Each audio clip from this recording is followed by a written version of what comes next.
राधे राधे आप सभी को। आज मैं आपको सत्यनारायण भगवान की पूजा, व्रत कथा, पूजा विधि, समीक्षा और उसके उद्देश्य में बताने जा रही हूँ, जो इस प्रकार है। सत्यनारायण भगवान की कथा लोक में प्रचलित है। हिंदू धर्मावलंबियों के बीच सबसे प्रतिष्ठित व्रत कथा के रूप में भगवान विष्णु के सत्य स्वरूप की सत्यनारायण व्रत कथा है। कुछ लोग मनौती पूरी होने पर, कुछ अन्य नियमित रूप से इस कथा का आयोजन करते हैं। सत्यनारायण व्रत कथा के दो भाग हैं, व्रत पूजा एवं कथा।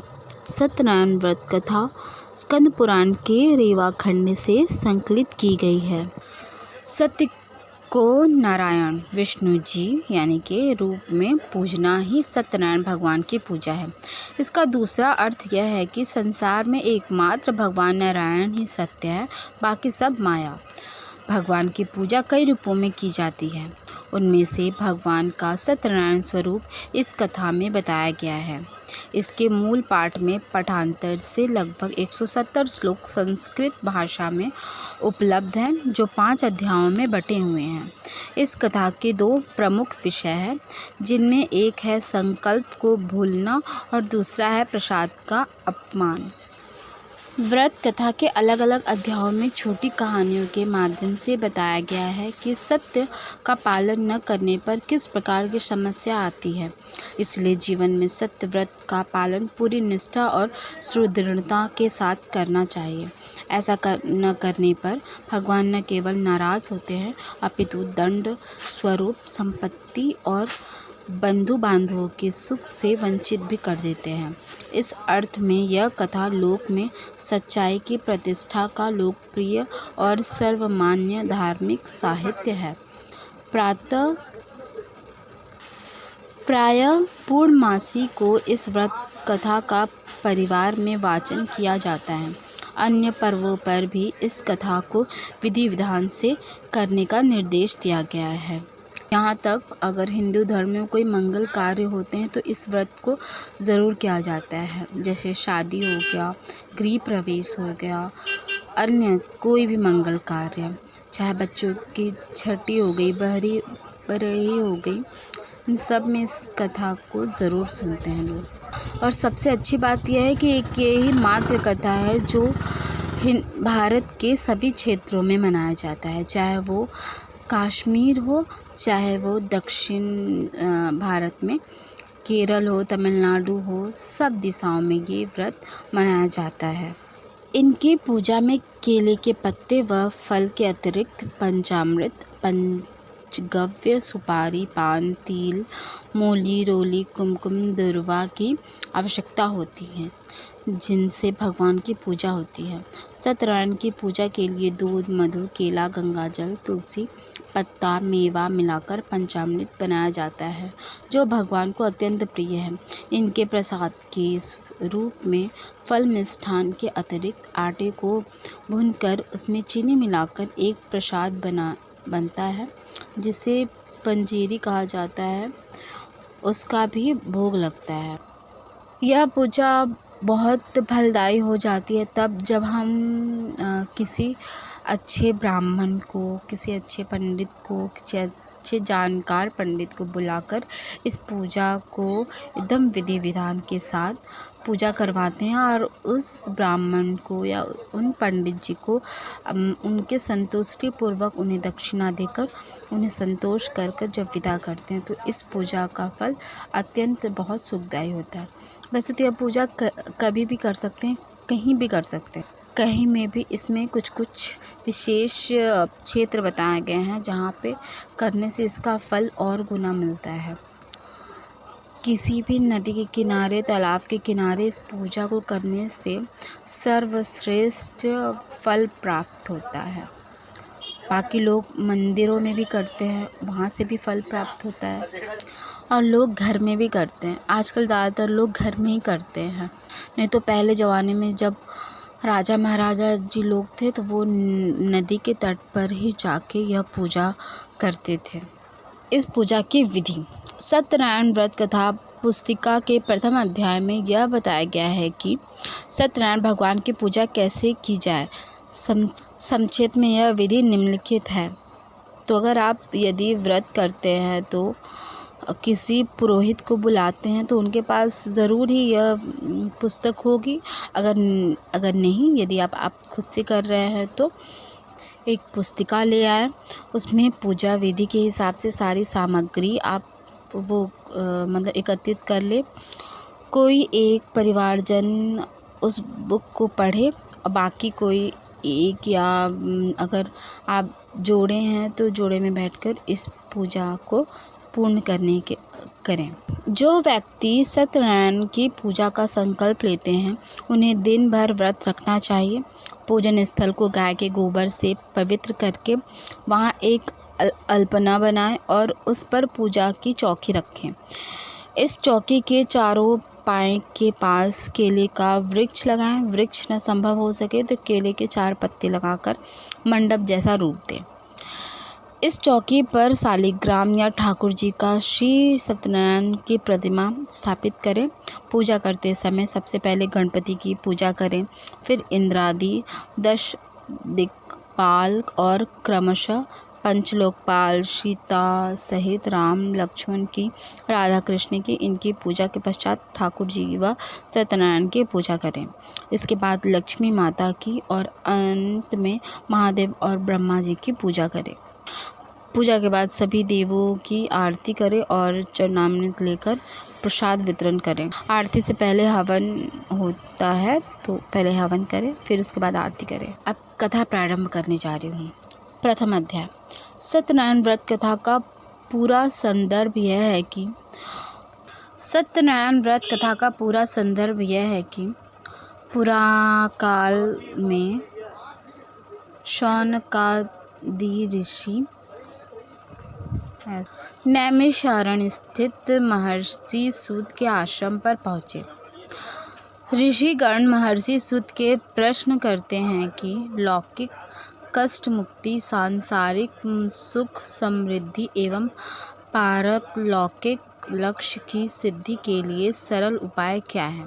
महर्षि सूत शौनकादिक ऋषियों को बताते हैं कि ऐसा ही प्रश्न नारद जी ने भगवान विष्णु से किया था। भगवान विष्णु ने नारद जी को बताया कि लौकिक कलेश मुक्ति, सांसारिक सुख समृद्धि एवं परलौकिक लक्ष्य सिद्धि के लिए एक ही राजमार्ग है, वह है सत्यनारायण व्रत। सत्यनारायण का अर्थ है सत्य आचरण, सत्याग्रह, सत्यनिष्ठा। संसार में सुख समृद्धि की प्राप्ति सत्याचरण द्वारा ही संभव है। सत्य ही ईश्वर है। सत्याचरण का अर्थ है ईश्वराधन, भगवत पूजा। कथा का प्रारंभ सूत जी द्वारा कथा सुनने से होता है। नारद जी भगवान श्री विष्णु के पास जाकर उनकी स्तुति करते हैं। स्तुति सुनने के अंतर भगवान श्री विष्णु जी ने नारद जी से कहा, महाभाग, आप किस प्रयोजन से यहाँ आए हैं? आपके मन में क्या है? कहिए, वह सब कुछ मैं आपको बताऊंगा। नारद जी बोले, भगवान, मृत्युलोक में अपने पाप कर्मों के द्वारा विभिन्न योनियों में उत्पन्न सभी लोग बहुत प्रकार के कलेशों से दुखी हो रहे हैं। हे नाथ, किस लघु उपाय से उनके कष्टों का निवारण हो सकेगा? यदि आपकी मेरे ऊपर कृपा हो तो वह सब मैं सुनना चाहता हूँ, उसे बताएं। शिव भगवान ने कहा, हे वत्स, संसार के ऊपर अनुग्रह करने की इच्छा से आपने बहुत अच्छी बात पूछी है। जिस व्रत से करने से प्राणी मोह से मुक्त हो जाता है, उसे आपको बताता हूँ, सुने। हे वत्स, स्वर्ग और मृत्युलोक में दुर्लभ भगवान सत्यनारायण का एक महान पुण्यप्रद व्रत है। आपके स्नेह के कारण इस समय मैं उसे कह रहा हूँ। अच्छी प्रकार विधि विधान से भगवान सत्यनारायण व्रत करके मनुष्य शीघ्र ही सुख प्राप्त कर परलोक में मोक्ष प्राप्त कर सकता है। भगवान की ऐसी वाणी सुनकर नारद मुनि ने कहा, प्रभु, इस व्रत को करने का फल क्या है? इसका विधान क्या है? इस व्रत को किसने किया और इसे कब करना चाहिए, यह सब विस्तार पूर्वक बताइए। शिव भगवान ने कहा, यह सत्यनारायण व्रत दुख सुख आदि का शमन करने वाला, धन धान्य की वृद्धि करने वाला, सौभाग्य और संतान देने वाला तथा सर्वत्र विजय प्रदान करने वाला है। जिस किसी भी दिन भक्ति और श्रद्धा से समन्वित होकर मनुष्य ब्राह्मणों और बंधु बांधवों के साथ धर्म में तत्पर होकर सायंकाल भगवान सत्यनारायण की पूजा करे, नैवेद्य के रूप में उत्तम कोटि के भोजनीय पदार्थ को सवाया मात्रा में भक्तिपूर्वक अर्पित करना चाहिए। केले के फल, घी, दूध, गेहूं का चूर्ण अथवा गेहूं के चूर्ण के अभाव में साठी चावल का चूर्ण, शक्कर या गुड़ यह सब भक्ष्य सामग्री सवाया मात्रा में एकत्र कर निवेदित करनी चाहिए। बंधु बांधवों के साथ श्री सत्यनारायण भगवान की कथा सुनकर दक्षिणा देनी चाहिए। दंततर बंधु बांधवों के साथ भोजन करना चाहिए। भक्तिपूर्वक प्रसाद ग्रहण करके नित्य गीत आदि का आयोजन करना चाहिए। तदंतर भगवान सत्यनारायण का स्मरण करते हुए अपने घर जाना चाहिए। ऐसा करने से मनुष्य की अभिलाषा अवश्य पूर्ण होती है। विशेष रूप से कलयुग में पृथ्वीलोक में यह सबसे छोटा सा उपाय है। दूसरा अध्याय। श्री सूत जी बोले, हे द्विजों, अब मैं पुनः पूर्व काल में जिसने इस सत्यनारायण व्रत को किया था उसे भली भांति विस्तार पूर्वक कहूँगा। रमणीय काशी नामक नगर में कोई अत्यंत निर्धन ब्राह्मण रहता था। भूख और प्यास से व्याकुल होकर वह प्रतिदिन पृथ्वी पर भटकता रहता था। भगवान ने उस दुखी को देखकर वृद्ध का रूप धारण करके उस द्विज से आदरपूर्वक पूछा, हे द्विज, प्रतिदिन अत्यंत दुखी होकर तुम किस लिए पृथ्वी पर भ्रमण करते रहते हो? हे द्विज श्रेष्ठ, यह सब बतलाओ, मैं सुनना चाहता हूँ। बोला, प्रभु, मैं अत्यंत दरिद्र हूँ और भिक्षा के लिए ही पृथ्वी पर घूमा करता हूँ। यदि मेरी इस दरिद्र को दूर करने का आप कोई उपाय जानते हो तो कृपा पूर्वक बतलाइए। वृद्ध बोला, हे देव, सत्यनारायण भगवान विष्णु अभिष्ट फल को देने वाले हैं। हे विप्र, तुम उनका उत्तम व्रत करो, जिसे करने से मनुष्य सभी दुखों से मुक्त हो जाता है।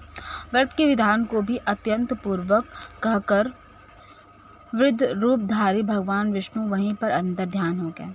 वृद्ध ने जैसा कहा उस व्रत को अच्छी प्रकार से वैसे ही करूँगा, यह सोचते हुए उसको रात में नींद नहीं आई।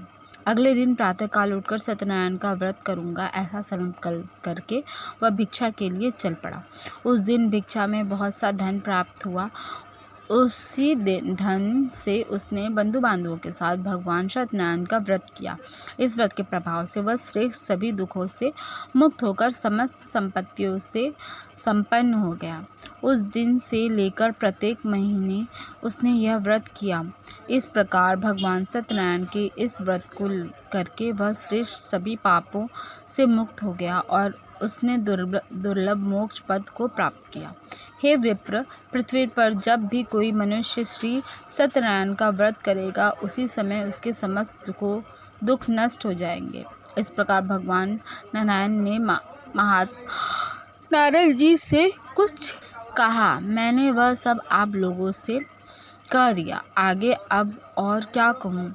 हे मुनि, इस पृथ्वी पर उससे सुने हुए इस व्रत को किसने किया, हम वह सब सुनना चाहते हैं। उस व्रत पर हमारी श्रद्धा हो रही है। श्री सूत जी बोले, मुनियों, पृथ्वी पर जिसने यह व्रत किया उसे आप लोग सुने। एक बार वह द्विज श्रेष्ठ अपनी धन संपत्ति के अनुसार बंधु बांधवों तथा परिवारजनों के साथ व्रत करने के लिए उद्गत हुआ। इसी बीच एक लकड़हारा वहाँ आया और लकड़ी बाहर रखकर उस ब्राह्मण के घर गया। प्यास से व्याकुल हो वह उसको व्रत करते हुए देखा प्रणाम करके उसने बोला, प्रभु आप यह क्या कर रहे हैं? इसके करने से किस फल की प्राप्ति होती है? विस्तार पूर्वक मुझसे कहिए। विप्र ने कहा, यह सत्यनारायण का व्रत है जो सभी मनोरथों को प्रदान करने वाला है। उसी के प्रभाव से मुझे यह सब महान धन धान्य आदि प्राप्त हुआ है। जल पीकर तथा प्रसाद ग्रहण करके वह नगर चला गया। सत्यनारायण देव के लिए मन से ऐसा सोचने लगा कि आज लकड़ी बेचने से जो धन प्राप्त होगा उसी धन से भगवान सत्यनारायण का श्रेष्ठ व्रत करूँगा। इस प्रकार मन से चिंतन करता हुआ लकड़ी को मस्तक पर रखकर उस सुंदर नगर में गया जहाँ धन धान्य लोग रहते थे। उस दिन उसने लकड़ी का दोगुना मूल्य प्राप्त किया।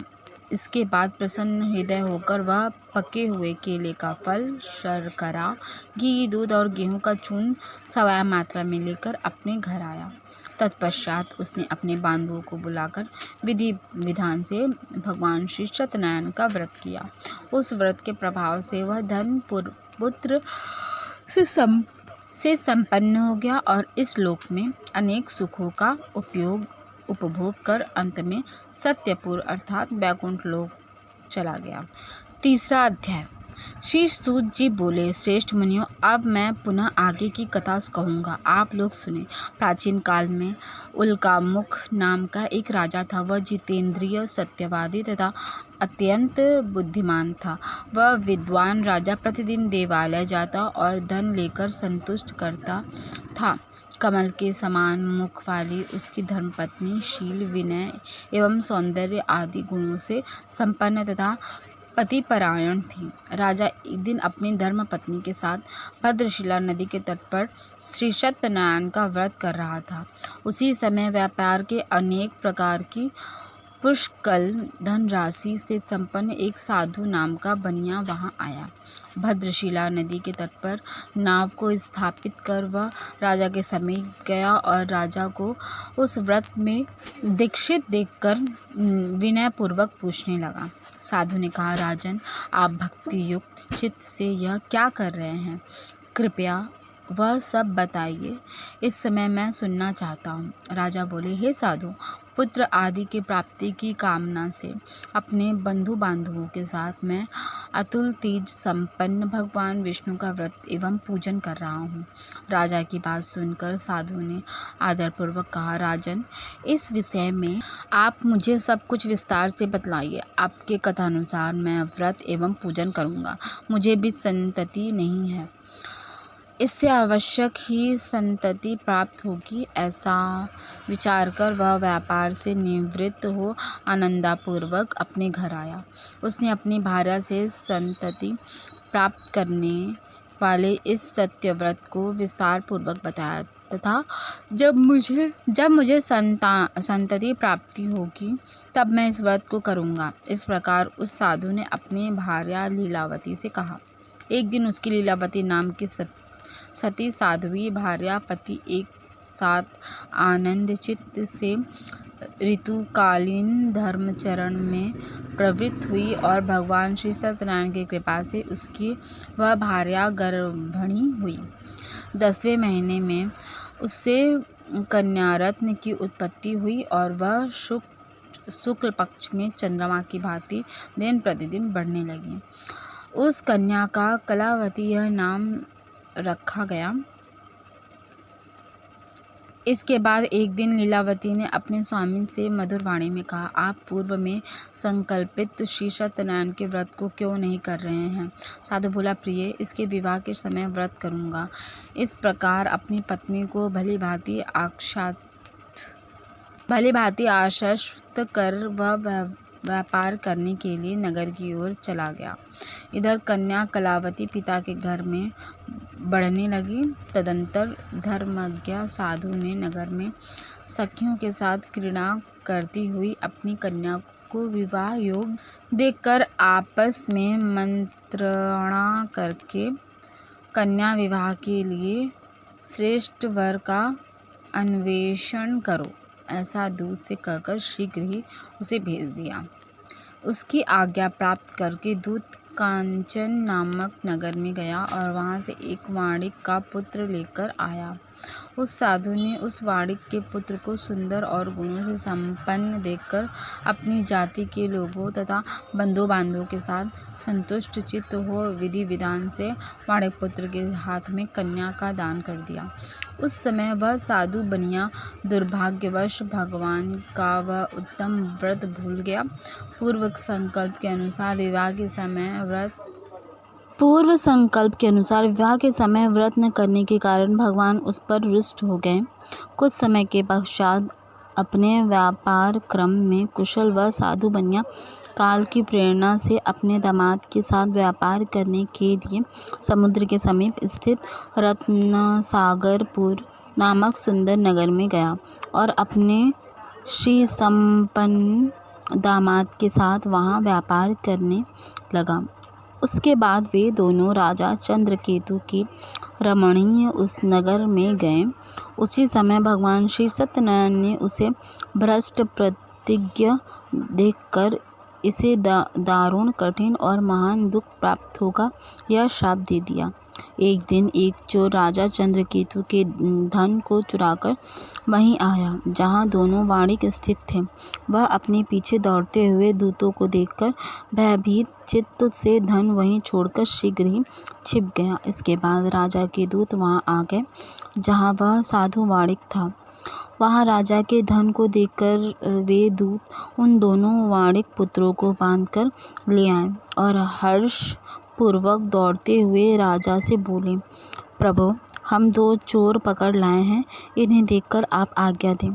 राजा की आज्ञा से दोनों शीघ्र ही दृढ़तापूर्वक बांधकर बिना विचार किए महान कारागार में डाल दिए गए। भगवान सत्यदेव की माया से किसी ने उन दोनों की बात नहीं सुनी और राजा चंद्रकेतु ने उन दोनों का धन भी ले लिया।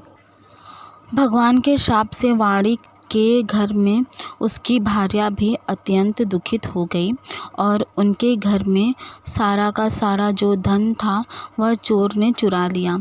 लीलावती शारीरिक तथा मानसिक पीड़ाओं से युक्त, भूख और प्यास से दुखी हो अन्न की चिंता से दर दर भटकने लगी। कलावती कन्या भी भोजन के लिए इधर उधर प्रतिदिन घूमने लगी। एक दिन भूख से पीड़ित कलावती एक के घर गई। वहां जाकर उसने श्री सत्यनारायण के व्रत पूजन को देखा। वहां बैठकर उसने कथा सुनी और वरदान मांगा। उसके बाद प्रसाद ग्रहण करके वह कुछ रात होने पर घर गई। माता ने कलावती कन्या से प्रेम पूर्वक पूछा, पुत्री, रात में तू कहाँ रुक गई थी? तुम्हारे मन में क्या है? कलावती कन्या ने तुरंत माता से कहा, माँ, मैंने एक घर में मनोरथ प्रदान करने वाला व्रत देखा। कन्या की उस बात को सुनकर वह वाणिक की भार्या व्रत करने को उद्यत हुई और प्रसन्न मन से उस साध्वी ने बंधु बांधवों के साथ भगवान श्री सत्यनारायण व्रत किया तथा इस प्रकार प्रार्थना की, भगवान, आप हमारे पति एवं जामाता के अपराध को क्षमा करें, वे दोनों अपने घर शीघ्र आ जाएं। इस व्रत से भगवान सत्यनारायण पुनः संतुष्ट हो गए तथा उन्होंने नृपश्रेष्ठ चंद्रकेतु को स्वप्न दिखाया और स्वप्न कहा, नृपश्रेष्ठ, प्रातःकाल दोनों वाणिकों को छोड़ दो और वह सारा धन भी दे दो जो तुमने उनसे उस समय ले लिया है, अन्यथा राज्य, धन एवं पुत्र सहित तुम्हारा सर्वनाश कर दूंगा। राजा से स्वप्न में ऐसा कहकर भगवान सत्यनारायण अंतर्ध्यान हो गए। इसके बाद प्रातःकाल राजा ने अपने सभासदों के साथ सभा में बैठकर अपना स्वप्न लोगों को बताया और कहा, दोनों बंदी वाणिक पुत्रों को शीघ्र ही मुक्त कर दो। राजा की ऐसी बात सुनकर वे राजपुरुष दोनों महाजनों को बंधन मुक्त करके राजा के सामने लाकर विनयपूर्वक बोले, महाराज, बेड़ी बंधन से मुक्त करके दोनों वाणिक पुत्र लाए गए। इसके बाद दोनों महाजन नृपश्रेष्ठ चंद्रकेतु को प्रणाम करके अपने पूर्व वृतांत का स्मरण करते हुए भय विह्वल हो गए और कुछ बोल न सके। राजा ने वाणिक पुत्रों को देखकर आदरपूर्वक कहा, आप लोगों को प्रारब्धवश यह महान दुख प्राप्त हुआ है। इस समय अब कोई भय नहीं है। ऐसा कहकर उनकी बेड़ी खुलवाकर शौर कर्म आदि कराया। राजा ने वस्त्र अलंकार देकर उन दोनों वाणिक पुत्रों को संतुष्ट किया तथा सामने बुलाकर वाणी द्वारा अत्यधिक आनंदित किया। पहले जो धन लिया था उसे दूना करके दिया। उसके बाद राजा ने पुनः उनसे कहा, साधु अब आप अपने घर को जाएं। राजा को प्रणाम करके, आपकी कृपा से हम जा रहे हैं, ऐसा कहकर उन दोनों महावैश्यों ने अपने घर की ओर प्रस्थान किया। चौथा अध्याय। श्री सूत जी बोले, साधु बनिया मंगलाचरण कर और ब्राह्मणों को धन देकर अपने नगर के लिए चल पड़ा। साधु के कुछ दूर जाने पर भगवान सत्यनारायण की उसकी सत्यता की परीक्षा के विषय में जिज्ञासा हुई। साधु, तुम्हारी नाव में क्या भरा है? तब धन के मद में चूर दोनों महाजनों ने अवहेलना पूर्वक हंसते हुए कहा, दंडिन क्यों पूछ रहे हो? क्या कुछ द्रव्य लेने की इच्छा है? हमारी नाव में तो लता और पत्ते आदि भरे हैं। ऐसे निष्ठुर वाणी सुनकर तुम्हारी बात सच हो जाए, ऐसा कहकर दंडी सन्यासी को रूप धारण किए हुए भगवान कुछ दूर जाकर समुद्र में समीप बैठ गए। दंडी के चले जाने पर नित्य क्रिया करने के पश्चात उतराई हुई अर्थात जल में ऊपर की ओर उठी हुई नौका को देखकर साधु अत्यंत आश्चर्य में पड़ गया और नाव में लता और पत्ते आदि देखकर मूर्छित हो गए, पृथ्वी पर गिर पड़ा। सचेत होने पर वाणिक पुत्र चिंतित हो गया। तब उसके दामाद ने इस प्रकार कहा, आप शोक क्यों करते हैं? दंडी ने शाप दे दिया है। इस स्थिति में वे ही चाहे तो सब कुछ कर सकते हैं, इसमें संशय नहीं है। अतः उनकी शरण में हम चले, वहीं मन की इच्छा पूर्ण होगी। दामाद की बात सुनकर वह साधु बनिया उनके पास गया और वहां दंडी को देखकर उसने भक्तिपूर्वक उन्हें प्रणाम किया तथा आदर पूर्वक करने लगा। आपके सम्मुख मैंने जो कुछ कहा है, असत्य भाषण रूप अपराध किया है, आप मेरे उस अपराध को क्षमा करें। ऐसा कहकर बारंबार प्रणाम करके वह महान शोक से आकुल हो गया। दंडी ने उसे रोता हुआ देखकर कहा, हे मूर्ख, रो मत, मेरी बात सुनो। मेरी पूजा से उदासीन होने का कारण तथा मेरी आज्ञा से ही तुमने बारंबार दुख प्राप्त किया है। भगवान की ऐसी वाणी सुनकर वह उनकी स्तुति करने लगा। साधु ने कहा, हे प्रभु, यह आश्चर्य की बात है कि आपकी माया से मोहित होने के कारण ब्रह्मा आदि देवता भी आपके गुणों और रूपों को यथावत रूप से नहीं जान पाते। फिर मैं मूर्ख आपकी माया से मोहित होने के कारण कैसे जान सकता हूँ? आप प्रसन्न हो, मैं अपनी धन संपत्ति के अनुसार आपकी पूजा करूँगा। मैं आपकी शरण में आया हूँ। मेरा जो नौका में स्थित पूरा धन था उसके तथा मेरी रक्षा करें। उस बनिया की भक्तियुक्त वाणी सुनकर भगवान जनार्दन संतुष्ट हो गए। भगवान हरि अभीष्ट वर प्रदान करके वहीं अंतर्ध्यान हो गए। उसके बाद वह साधु अपनी नौका में चढ़ा और उसे धन धान्य से परिपूर्ण देखकर भगवान सत्यदेव की कृपा से हमारा मनोरथ सफल हो गया, ऐसा कर स्वजनों के साथ उसने भगवान की विधिवता पूजा की। भगवान श्री सत्यनारायण की कृपा से वह आनंद से परिपूर्ण हो गया और नाव को प्रयत्नपूर्वक संभालकर उसने अपने देश के लिए प्रस्थान किया। साधु बनिया ने अपने दामाद से कहा, वह देखो, मेरी रत्नपुरी नगरी दिखाई दे रही है। इसके बाद उसने अपने धन के रक्षक दूत को अपने आगमन का समाचार देने के लिए अपनी नगरी में भेजा। उसके बाद उस दूत ने नगर में जाकर साधु की भार्या को देख हाथ जोड़कर प्रणाम किया तथा उसके लिए अभीष्ट बात कही। सेठ जी अपने दामाद तथा बंधु वर्गों के साथ बहुत सारे धन धान्य से संपन्न होकर नगर के निकट पधार गए हैं। दूत के मुख से यह बात सुनकर वह महान आनंद से विवल हो गई और उस साध्वी ने श्री सत्यनारायण की पूजा करके अपनी पुत्री से कहा, मैं साधु के दर्शन के लिए जा रही हूँ, तुम शीघ्र आओ। माता का ऐसा वचन सुनकर व्रत को समाप्त करके प्रसाद का परित्याग कर वह कलावती भी अपने पति का दर्शन करने के लिए चल पड़ी। इससे भगवान सत्यनारायण रुष्ट हो गए और उन्होंने उसके पति को तथा नौका को धन के साथ हरण करके जल में डुबो दिया। इसके बाद कलावती कन्या अपने पति को न देख महान शोक में रुदन करती हुई पृथ्वी पर गिर पड़ी। नाव का अदर्शन तथा कन्या को अत्यंत दुखी देख भयभीन मन से साधु बनिया से सोचा, यह क्या आश्चर्य हो गया। नाव का संचालन करने वाले भी सभी चिंतित हो गए।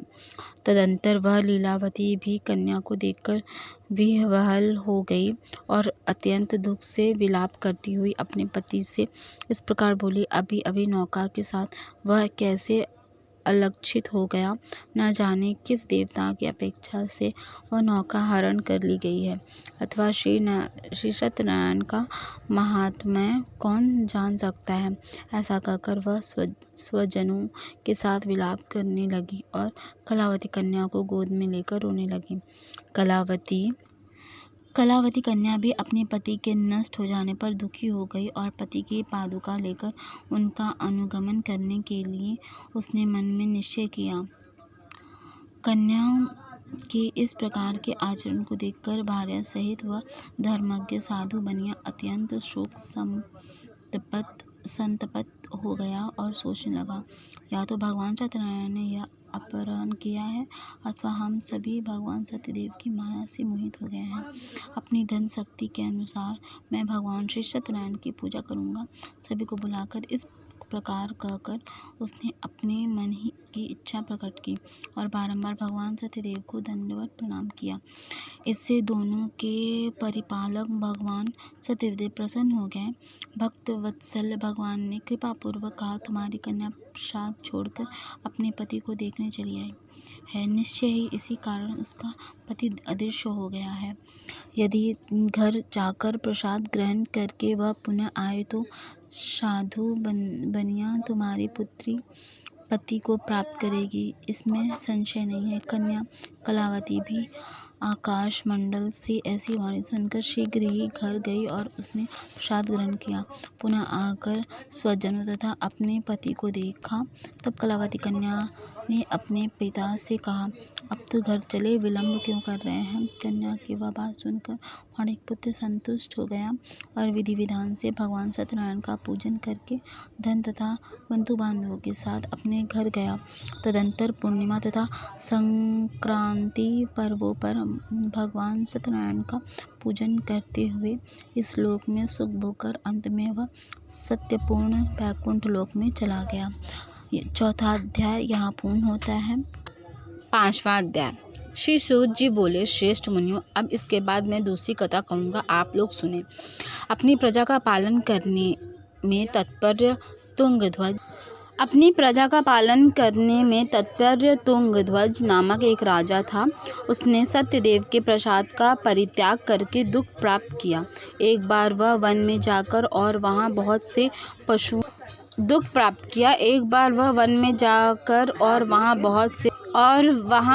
पशुओं को मार कर वट वृक्ष के नीचे आया। वहां उसने देखा कि गोपगण बंधु बांधवों के साथ संतुष्ट होकर भक्तिपूर्वक भगवान सत्यदेव की पूजा कर रहे हैं। राजा यह देखकर भी अहंकारवश न तो वहां गया और न ही उसने भगवान सत्यनारायण को प्रणाम ही किया।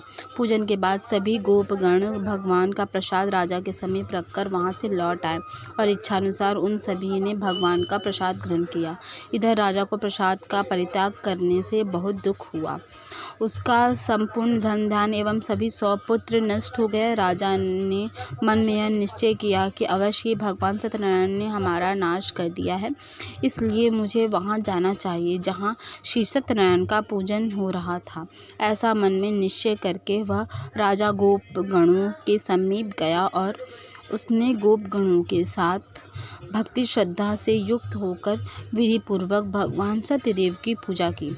भगवान सत्यदेव की कृपा से वह पुनः धन और पुत्रों से संपन्न हो गया तथा इस लोक में सभी सुखों का उपभोग कर अंत में सत्यपुर बैकुंठ को प्राप्त हुआ। श्री शुक जी कहते हैं, जो व्यक्ति इस परम दुर्लभ श्री सत्यनारायण के व्रत को करता है और पुण्यमयी तथा फलदायिनी भगवान श्री कथा को भक्ति युक्त होकर सुनता है, उसे भगवान सत्यनारायण की कृपा से धन धान्य आदि की प्राप्ति होती है। दरिद्र धनवान हो जाता है और बंधन से पड़ा हुआ बंधन से मुक्त हो जाता है। डरा हुआ व्यक्ति भय मुक्त हो जाता है। यह सत्य बात है, इसमें संशय नहीं है। इस लोक में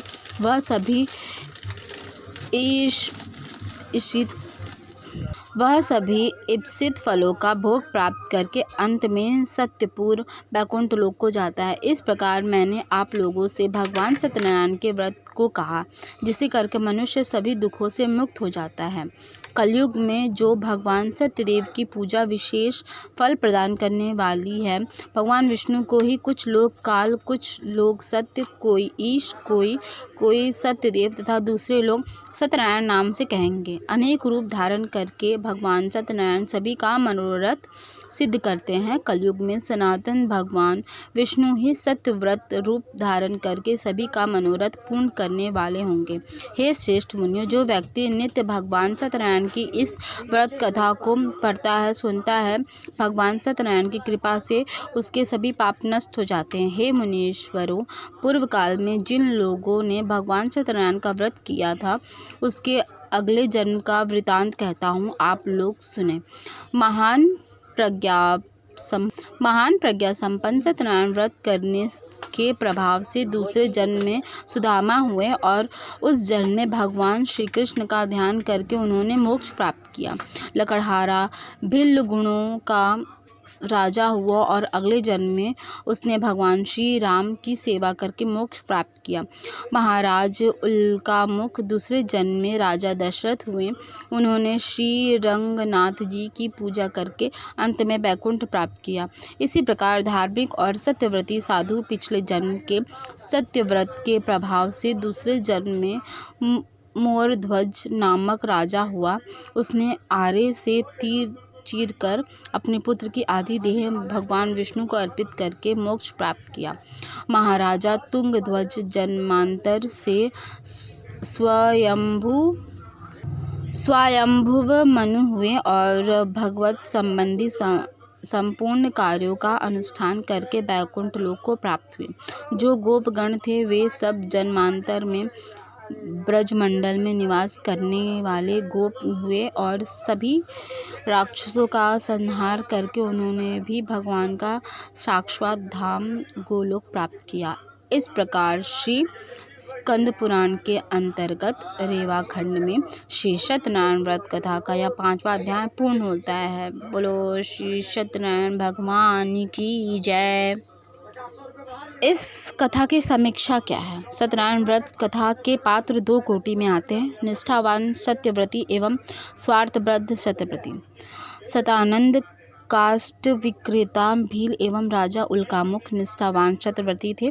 इन पुत्रों ने सत्याचरण एवं सत्यनारायण भगवान की पूजा अर्चा करके लौकिक एवं परलौकिक सुखों की प्राप्ति की। सतानंद अति दीन ब्राह्मण थे। भिक्षावृत्ति अपनाकर वे अपना और अपने परिवार का भरण पोषण करते थे। अपनी तीव्र सत्यनिष्ठा के कारण उन्होंने सत्याचरण का व्रत लिया। भगवान सत्यनारायण की विधिवत पूजा की। वे इस लोक में सुख भोग एवं अंत में सत्यपुर में प्रवेश की स्थिति में आए।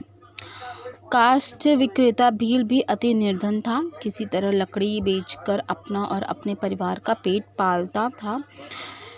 उसने भी संपूर्ण निष्ठा के साथ सत्यनारायण किया। सत्यनारायण भगवान की पूजा अर्चा की। राजा उल्कामुख भी निष्ठावान सत्यव्रती थे। वे नियमित रूप से भद्रशिला नदी के किनारे सप्ताहनिक सत्यनारायण भगवान की पूजा अर्चा करते थे।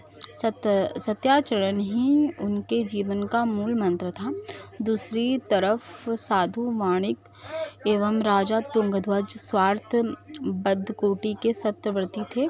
स्वार्थ साधन हेतु बाध्य होकर इन दोनों पात्रों ने सत्याचरण किया। सत्यनारायण भगवान की पूजा अर्चा साधु वाणिक की सत्यनारायण भगवान में निष्ठा नहीं थी। सत्यनारायण पूजा अर्चा का संकल्प लेने के उपरांत उसके परिवार में कलावती नामक कन्या रत्न का जन्म हुआ। कन्या जन्म के पश्चात उसने अपने संकुल को बुला दिया और सत्यनारायण भगवान की पूजा अर्चना नहीं की। उसने पूजा कन्या के विवाह तक के लिए टाल दी थी। कन्या के विवाह अवसर पर भी उसने सत्याचरण एवं पूजा अर्चना से मुंह मोड़ लिया और दामाद के साथ व्यापार यात्रा पर चल पड़ा। दैवयोग से रत्नसारपुर में ससुर दामाद के ऊपर चोरी का आरोप लगा। यहाँ उन्हें राजा चंद्रकेतु के कारागार में रहना पड़ा। ससुर और दामाद कारागार से मुक्त हुए और ससुर ने एक दंडी स्वामी से झूठ बोल दिया कि उसकी नौका में रत्न आदि नहीं मात्र लता पत्र हैं। इस मिथ्यावादन से के कारण उसे संपत्ति विनाश का कष्ट भोगना पड़ा। अंततः बाध्य होकर उसने सत्यनारायण भगवान का व्रत किया। साधु वाणिक के मिथ्याचरण के कारण उसके घर पर भी भयंकर चोरी हो गई। पत्नी पुत्र दाने दाने को मोहताज। इसी बीच में उन्हें साधु वाणिक ने सकुशल घर लौटने की सूचना मिली। उस समय कलावती अपनी माता लीलावती के साथ सत्यनारायण भगवान की पूजा अर्चा कर रही थी। समाचार सुनते ही कलावती अपने पिता और पति से मिलने के लिए दौड़ी। इसी हड़बड़ी में वह भगवान का प्रसाद ग्रहण करना भूल गई। प्रसाद न ग्रहण करने के कारण साधु वाणिक और उसके दामाद नाव सहित समुद्र में डूब गए। फिर अचानक कलावती को अपनी भूल की याद आई। वह दौड़ दौड़ कर घर आई और भगवान का प्रसाद लिया।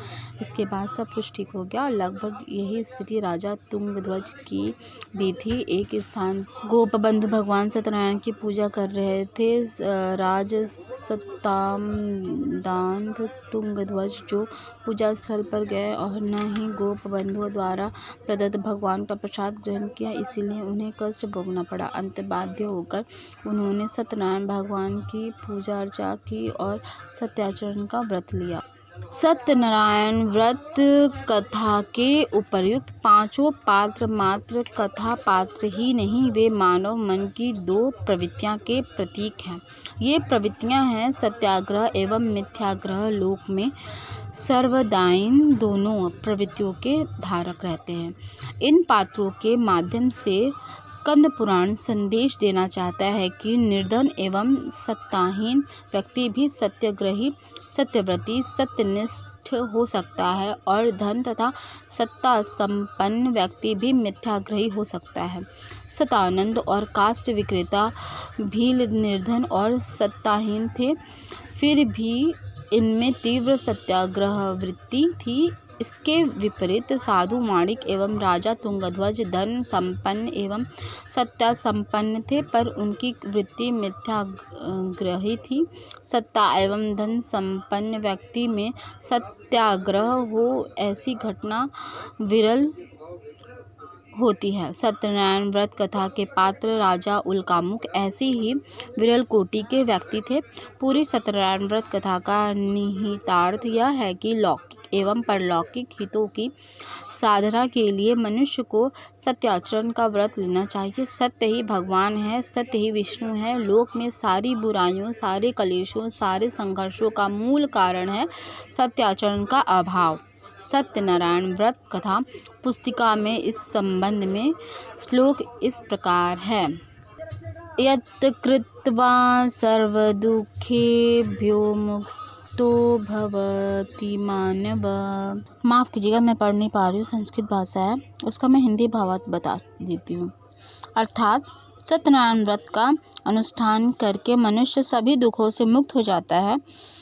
कली काल में सत्य की पूजा विशेष रूप से फलदायी होती है। सत्य के अनेक नाम हैं, यथा सत्यनारायण, सत्यदेव, सनातन, सत्य रूपी विष्णु भगवान कलयुग में अनेक रूप धारण करके लोगों को मनवांछित फल देते हैं। इस व्रत का उद्देश्य क्या है? वेदों के अनुसार सत्यनारायण कथा करने से हजारों वर्षों के यज्ञ के बराबर फल मिलता है। सत्यनारायण कथा को सुनने से भी सौभाग्य की प्राप्ति होती है। पौराणिक कथा के अनुसार सत्यनारायण कथा को सुनने वाले को उपवास अवश्य करना चाहिए। ऐसा माना जाता है कि श्री हरि विष्णु इससे जीवन की सभी समस्याओं को दूर करने में सक्षम हैं। स्कंद पुराण के अनुसार सत्यनारायण भगवान विष्णु का स्वरूप है। कहा जाता है कि ऐसी स्थिति में सत्यनारायण कथा सुनने और करने से भगवान विष्णु भक्त पर कृपा करते हैं। ऐसा कहा जाता है कि यह हर किसी के जीवन में सुखी और शांति लाते हैं। बोले सत्यनारायण भगवान की।